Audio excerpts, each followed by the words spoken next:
حول المرور لكن ضاعت، وترجع الكرة لسيو سبور، والضغط ضغط رائع رائع رائع، وضربة جزاء أكيد، ضربة جزاء مؤكد على عثمان واتارا. ضربة جزاء يحتسبها مامادو كايتا في الدقائق الأولى من هذه المباراة. لم تمر 4 دقائق على بداية اللقاء ويفصح ويعبر فاروق عن نفسه، ينطلق يضغط على واتارا ويجبره على الخطأ، وينجح في انتزاع ركلة جزاء سليمة وصحيحة 100%. فرصة لهدف مبكر للنادي الأهلي في هذا اللقاء.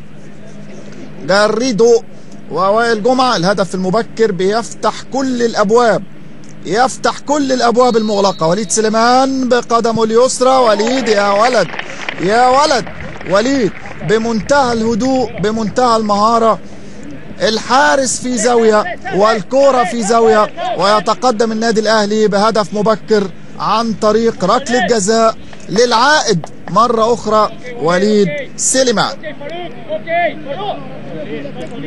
الدقيقة 4 تشهد أول أهداف النادي الأهلي في هذه المباراة، وبإذن الله لن يكون آخر الأهداف، وشكلها كده إنه لن يكون آخر الأهداف إن شاء الله. هدف مبكر يفتح الطريق لفوز أهلاوي كبير في هذه الليلة. جاريدو يلتقط أنفاسه في هذا اللقاء، وليد سليمان يسجل أول